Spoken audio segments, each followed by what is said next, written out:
It has been 9 years since Alexander Litvinenko wasted away on a hospital bed, dying after being poisoned with a rare radioactive isotope.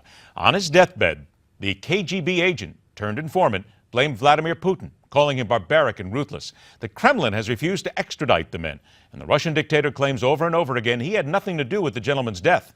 Now a British judge has reopened the case, seeking to get to the bottom of this once and for all. James Bond is not available to comment, so we turn to John Bachman with more on this story. John? Yeah, Ed, there's a lot going on in London today. The public inquiry into Alexander Litvinenko's murder continues today for the second day.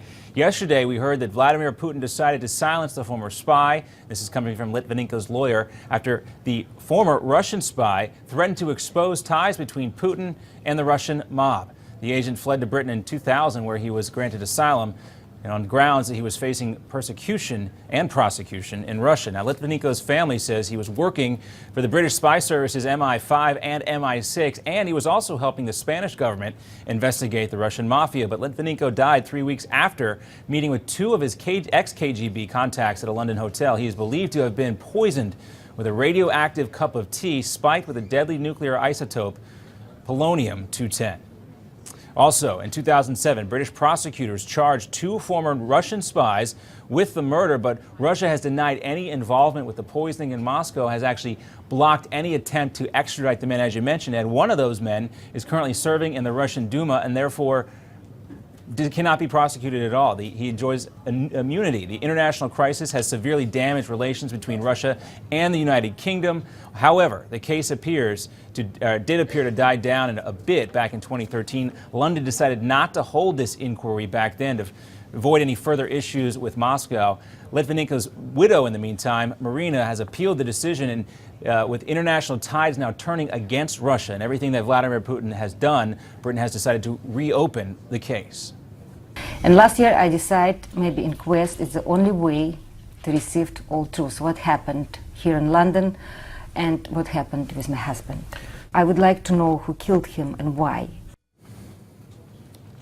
Now, Marina Litvinenko may finally have some answers, but says her husband always knew who exactly was to blame. Also, British investigators once upon a time said they were 100% sure who actually administered the poison, but they would never chose to prosecute. That may be changing now. And of course, when this all took place and when Vladimir Putin was tied to all of this, Ed, this was really when a lot of folks started to realize that Vladimir Putin was not the man he claimed to have been. And it was shortly after this that there was that fishing trip between President George W. Bush and Vladimir Putin. I'm sure that had a lot of Secret Service agents maybe a little bit nervous. Ed, back to you. Well, when you think about it this way, John, you mentioned, of course, that Britain did not hold an inquiry in 2013. They decided not to.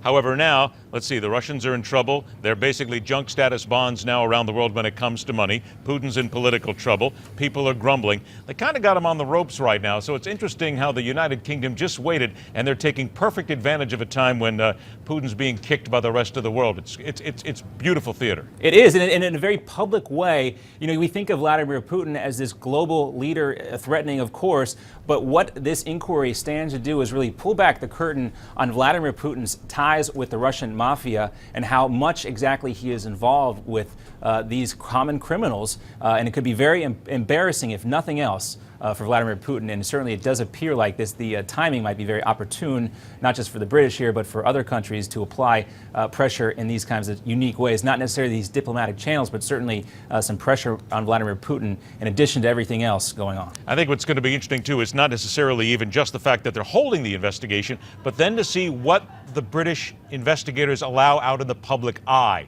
That's going to be the embarrassment factor. That's going to be the thing that Putin will then react to. If they go that far, that'll be the interesting point to look at. And as we alluded to in the story, and a lot of the reporting is alluding to this as well, Ed, there had always been details that British investigators kind of alluded to having but didn't divulge, because they knew this day might eventually come when they would have perhaps the leverage to really put the screws to Putin in one of these types of public inquiries. Putin will just take his shirt off and he'll try to once again convince everybody that he's a really nice guy. John Bachman, great job. Thanks a lot for joining us, John. My pleasure, Ed. Talk to you later. All right. Second hour on MidPoint. The biggest city in the world shuts down, and people not only want answers, they want heads. The Mormon faith takes a bold and interesting step toward the LGBT community. And so much more when MidPoint continues.